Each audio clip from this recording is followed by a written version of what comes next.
Bonjour et bienvenue dans cette nouvelle vidéo du blog apprendre-la-photo-numérique.com.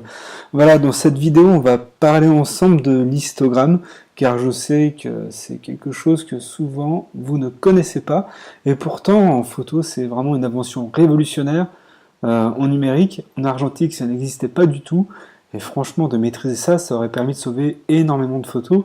Mais aujourd'hui, on fait quasiment que des photos numériques, et ne pas l'utiliser, c'est vraiment une aberration. Donc il faut vraiment apprendre à comprendre ça. Donc l'histogramme, c'est une fonction que vous pouvez souvent avoir en appuyant simplement sous la touche Display, Disp ou Info de votre appareil photo. Parfois, il faut aller dans le menu pour l'activer, mais voilà, si vous allez voir, ça va vraiment être très utile. Donc l'histogramme, en réalité, faut imaginer que votre capteur, c'est une série de petits carrés, les uns à côté des autres. Vous avez sur une ligne plusieurs carrés, vous avez plusieurs colonnes. Voilà, donc ça représente ça. Donc ici, là, sur cette image-là, je vous ai simulé un capteur qui fait seulement 55 pixels. Autant dire qu'on va pas prendre une photo avec, mais voilà, ça va nous permettre de mieux comprendre l'histoire.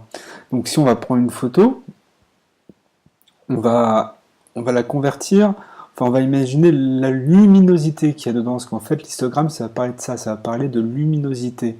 Quand on dit luminosité, ça veut dire que ça peut être très lumineux ou à l'inverse très sombre, quasiment pas de lumière, donc ça va être clairement une vision assez en noir et blanc.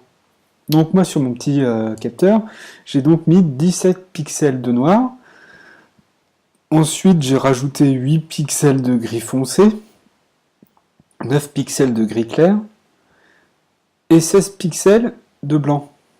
Ce qui me fait que j'ai donc une petite image. Alors, l'histogramme, il faut savoir que lui, ça va être la représentation graphique des différents tons dans l'image. On va avoir cette représentation sous forme de courbe qui va nous dire que dans l'image, on a tant de pixels qui sont noirs, tant de pixels qui sont gris, tant de pixels qui sont blancs. Il y a tellement de tons, de différence de tons entre le noir et le blanc, que tous ces tons-là vont être représentés. Donc pour mieux comprendre, voilà ce qu'on va faire. Donc voilà, nous sommes sur Photoshop. Ici, il y a une photo qui apparaît. Donc si on prend l'histogramme, son histogramme, ici on a donc l'histogramme de la luminosité. Donc si on reprend la logique de tout à l'heure, dedans j'ai mes noirs qui sont là, mes blancs qui sont ici. Là, je vais avoir les gris foncés là, les gris moyens ici, les gris clairs, etc. Donc moi, l'histogramme m'indique la quantité de noir, de blanc et de gris que j'ai dans mon image. Et je répète, ça donne le nombre de pixels. Alors par exemple, sur cette photo-là, si on se met ici, par exemple, on s'aperçoit qu'il y a 955 pixels qui correspondent à cette tonalité-là. Si on va dans les parties très blanches, alors les parties très blanches, ce sera la fenêtre qui est ici et ce petit reflet sur le visage. Donc si on se met juste là, on apprend qu'on a 471 pixels qui sont relativement blancs. Si on se met sur le gris,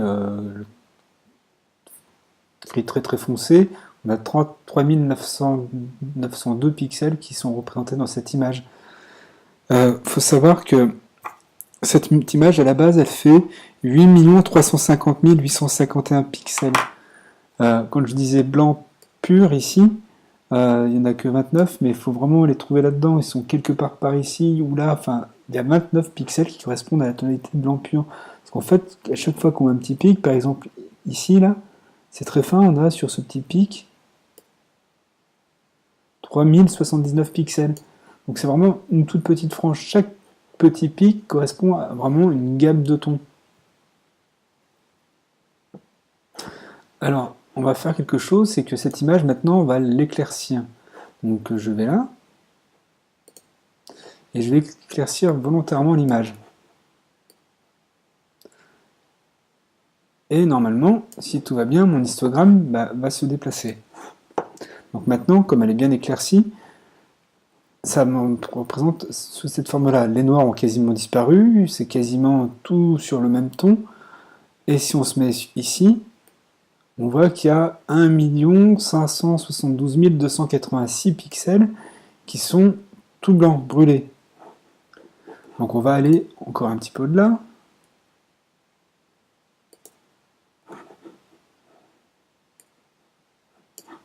Encore éclaircir beaucoup plus. Donc là, quasiment toute l'image est blanche. Maintenant, dans le blanc, je me retrouve avec 361 487 pixels complètement blancs. Si on annule tout,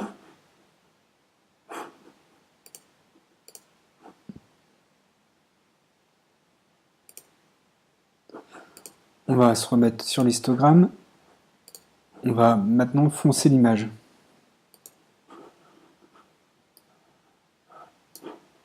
De ce côté-là. Donc là, normalement, on devrait naturellement se retrouver avec énormément de pixels tout noirs. Donc ils sont là. On a donc 369 892 pixels qui sont très très noirs, qui sont noirs purs. Et globalement, tous ces pixels-là vont être tous noirs. Donc l'histogramme, ça fonctionne vraiment comme ça nous donne cette représentation graphique. Et quand on parle de représentation graphique, il faut se dire qu'il y a 3 types d'histogrammes à éviter absolument. Alors ici, on a une image qui est quand même qui serait quand même relativement blanche, surexposée, brûlée, cramée, dites comme vous voulez, mais tout ça, ça marche. On n'a que 9 pixels de gris clair, on a 46 pixels de blanc, donc ça nous donne cette courbe-là. Ça tire vraiment sur la droite, on a vu ça tout à l'heure, ça surexpose. Ici, on a un histogramme, lui, qui est plutôt plaqué sur la gauche. On n'a que 9 pixels de gris foncé et 46 autres qui sont complètement noirs, donc on n'a pas de gris clair, on n'a pas de blanc. Et ici, on a un histogramme qui va nous faire plutôt une espèce de courbe juste au milieu, située entre le gris clair et le gris foncé. On n'a aucun noir, on n'a aucun blanc, donc cet histogramme-là sera plutôt ramassé. Ça, c'est les 3 types d'histogrammes qu'il faut vraiment essayer d'éviter à voir. Et en regardant immédiatement après une photo votre histogramme, ça vous donne une idée assez précise de la manière dont elle est exposée. Est-ce que c'est correctement exposé? Est-ce que c'est sous-exposé? Est-ce que c'est surexposé? Il faut savoir que l'exposition d'une photo, ça ne se regarde pas sur l'écran. Il ne suffit pas de regarder votre image sur l'écran pour vous dire que ça tient la route.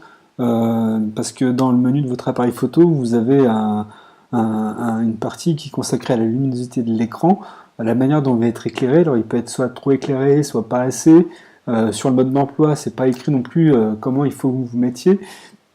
Et vous pouvez également vous retrouver en plein soleil, vous n'allez pas voir votre écran, et vous allez imaginer que c'est correctement exposé, alors qu'en fait ça va être complètement sous-exposé. Par contre, l'histogramme, lui, va toujours vous dire la vérité. Donc c'est vraiment quelque chose que je vous invite, moi, à apprendre à lire et à comprendre le fonctionnement, et vraiment à liser à chaque fois l'histogramme de vos photos, et vous allez voir qu'au bout d'un moment, vous allez réussir à l'interpréter, à vous dire, à comprendre si ça va tenir la route ou pas sur votre photo. Voilà, en tout cas j'espère que cette vidéo vous a plu. Si vous avez des questions dessus, n'hésitez pas à me les poser. Et en tout cas, moi je vous dis à très bientôt sur le blog apprendre-la-photo-numérique.com. Et d'ici là, faites des photos et surtout entraînez-vous avec l'histogramme. Allez, salut!